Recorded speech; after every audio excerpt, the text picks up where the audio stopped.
बिस्मिल्लाहिर्रहमानिर्रहीम। नाज़रीन, मैं Haris Naveed GM sales and marketing AY property and builders आपकी खिदमत में हाज़िर हूँ। उम्मीद करता हूँ कि आप जहाँ भी होंगे खैरियत से होंगे।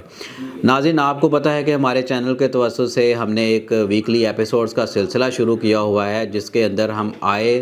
हर पीर के रोज़ आपके साथ एक अपडेट जो है वो शेयर करते हैं, जो लास्ट वीक में हमें अपडेट्स और न्यूज़ मसूल होती हैं रियल एस्टेट से जुड़ी, जिनका रियल एस्टेट सेक्टर के ऊपर पॉजिटिव या नेगेटिव एस्पेक्ट आता है। तो लास्ट मैं एपिसोड का अगर जिक्र करूं तो उसके अंदर मैंने आपके साथ जिक्र किया था कि LDA की तरफ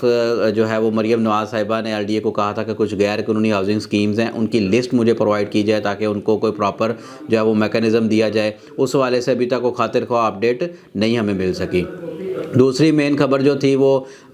FIA की तरफ से थी कि FIA ने भी कुछ गैर कानूनी हाउसिंग स्कीम्स को नोटिस जारी किए हैं। उसमें मार्केट में एक सनसनी फैलाई जा रही थी, लेकिन वो मैंने आपको क्लियर किया था कि FIA ने जस्ट जो वाबडा का नाम यूज़ कर रही थी, जिसमें वाबडा टाउन कसूर है, वाबडा टाउन शेखुपुरा है और इसी तरह 2-3 और ज़िलों में जो है वो वाबडा टाउन की सोसाइटीज़ थी, उनको उन्होंने बुला के सिर्फ कहा है कि आप ये वाबडा टाउन का नाम क्यों यूज़ कर रहे हैं। तो उस वाले से भी अभी कोई अपडेट नहीं आई कि उनकी हियरिंग हुई है नहीं हुई, वो पेश हुए हैं या नहीं, लेकिन वो कोई ज़्यादा इतना उसका प्राइवेट सोसाइटीज़ के ऊपर कोई खासा इम्पैक्ट नहीं आना।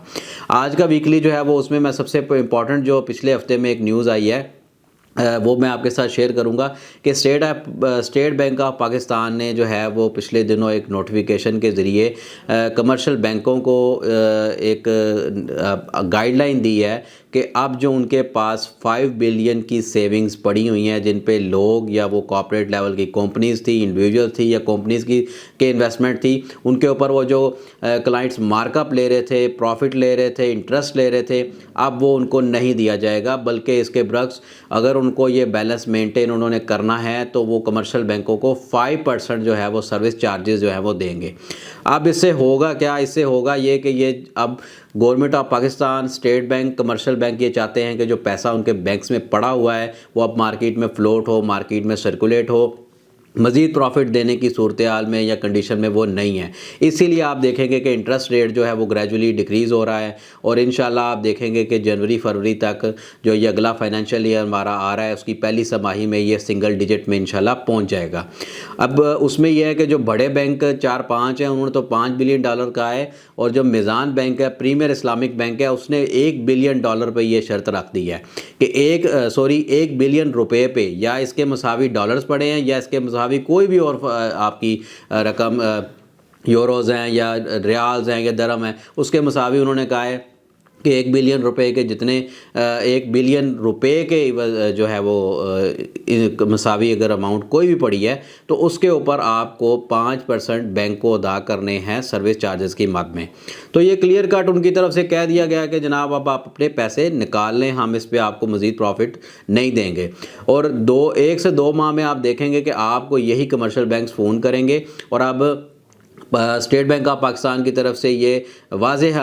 जो है वो अहकामात है कमर्शियल बैंकों को कि वो उन्होंने लोगों को, आम पब्लिक को घरों के ऊपर, गाड़ियों के ऊपर और सोलर के ऊपर भी इवन के जो है वो आसान एक साथ के ऊपर कर्ज़े देने का प्रोग्राम शुरू करने जा रही है, क्योंकि ये चीज़ें आपको पता है शॉर्टफॉल में है, घरों का शॉर्टफॉल है, लोग नहीं अफोर्ड कर पाते। तो उसको मद्देनज़र रखते हुए अब जो है वो आप देखेंगे कि यही कमर्शियल बैंक्स जो है आने वाले दिनों में इनसे आपको कॉल्स मसूल होंगी कि आप जो है आपको आसान एक साथ के ऊपर कर्ज़े दिए जा रहे हैं। तो इन सारी चीज़ों का इम्पैक्ट है इंशाल्लाह हम देखेंगे कि आफ्टर ऑल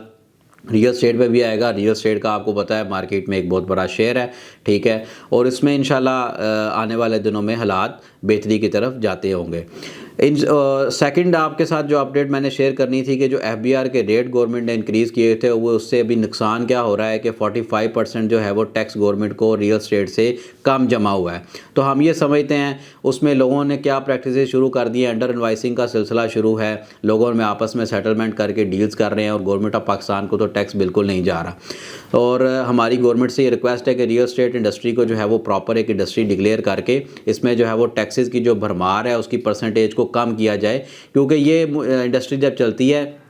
تو اس سے 40-45 انڈسٹریاں اور چلتی ہیں. کنسٹرکشن ہماری انڈسٹری سے ریلیٹڈ ہے, تو اس میں جو ہے وہ واضح کوئی پالیسی دی جائے. اور اگر آپ چاہتے ہیں کہ اس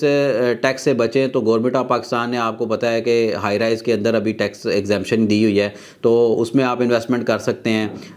اسلام آباد اور کراچی میں تو اچھا ٹرینڈ ہائی رائز کا بنا ہوا ہے, اور 1-1.5 سال سے آپ دیکھیں گے کہ لاہور کے اندر بھی اس پہ بڑی اچھی انویسٹمنٹ ہو رہی ہیں ہائی رائز کے اندر. تیسری جو سب سے امپورٹنٹ چیز تھی وہ یہ تھی کہ جو ہمارے آرمی چیف صاحب ہیں سید عاصم منیر صاحب, وہ گاہے بگاہے اسلام آباد میں, لاہور میں اور کراچی میں بزنس کمیونٹیز کے ساتھ جو ہے وہ ملاقات رکھتے ہیں. کاروباری شخصیات اس میں ہوتی ہیں, مختلف اپنے بزنسز, اپنے ٹائیکونز اس میں ہوتے ہیں. تو ابھی last Sunday Karachi corps commander office میں ایک میٹنگ کی گئی ہے, 3 گھنٹے سے زیادہ کی یہ میٹنگ تھی. اس کے اندر جو ہے وہ کافی جو ہے وہ شکایات کا جو ہے وہ آرمی چیف سے کی گئی. گورنمنٹ آف سندھ کی طرف سے جو پرابلمز آ رہی ہیں ان کے کراچی کے انفراسٹرکچر کے حوالے سے. تو جو لاسٹ میٹنگ تھی, سب سے پہلے آرمی چیف صاحب نے ان کو بتایا کہ آپ کو ہم نے بتایا تھا انٹرسٹ ریٹ ہم نیچے لا رہے ہیں, ڈالر کو ہم نے کنٹرول کیا ہوا ہے, بارڈرز کے اوپر بڑی سختی ہے, اسمگلنگ پہ ہم نے پابندی کی ہوئی ہے. اس میں وزیر خزانہ صاحب بھی موجود تھے, اور یہ جو سلسلہ چلتا ہے اس میں جو لاسٹ میٹنگ تھی پہلے اس کے حوالے سے آرمی چیف نے چیزیں کلیئر کی, اور پھر جو بزنس کمیونٹی تھے ان سے ان کی رائے لی, اور انشاءاللہ یہ سلسلہ اب چلتا رہے گا. آپ کو پتہ ہے کہ آرمی چیف, وزیر اعظم اس ٹائم اس جو ہے وہ بالکل اس چیز پہ کلیئر ہیں کہ معیشت کو جو ہے وہ ٹھیک کرنا ہے. اور انشاءاللہ اب یہ جو معاملات خراب ہوئے ہیں ان میں انہوں نے کلیئر کٹ کہا تھا کہ کہاں ہیں وہ لوگ جو کہتے تھے کہ جی یہ ڈالر جو ہے وہ 1000 پہ چلا جائے گا, ڈالر 500 پہ چلا جائے گا,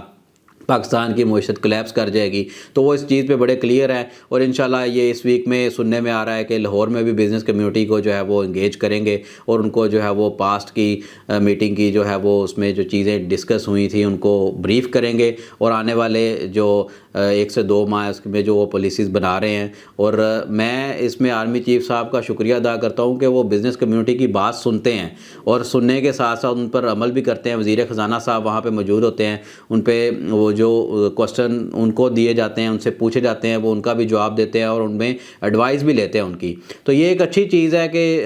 اسٹیبلشمنٹ بھی ایک پیج پہ ہے,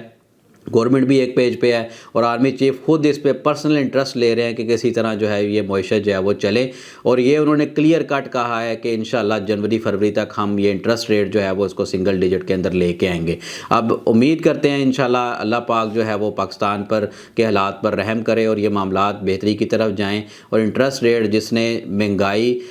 جو ہے وہ اتنی بلند شرح پہ پہنچا دی ہے, لوگوں کا جینا محال کر دیا ہے, کیونکہ پیسہ جو ہے وہ سارا بینکوں میں نے بتایا پڑا ہوا تھا, اور وہ سرکولیشن میں نہیں آ رہا تھا. عام عوام کے لیے بہت پرابلمز تھیں. تو انشاءاللہ اب آپ دیکھیں گے کہ حالات بہتری کی طرف جائیں گے, اور ریئل اسٹیٹ بھی اس میں جو ہے وہ اپنا کردار ادا کرے گی, اور انشاءاللہ آنے والے دنوں میں چیزیں بہتری کی طرف آپ کو جاتی ہوئی نظر آئیں گی. آپ بھی اگر ریئل اسٹیٹ سے جڑی کسی بھی قسم کی کوئی نیوز لینا چاہتے ہیں, انفارمیشن لینا چاہتے ہیں, تو نیچے دیے گئے میرے نمبر پہ رابطہ کریں. جزاک اللہ. السلام علیکم.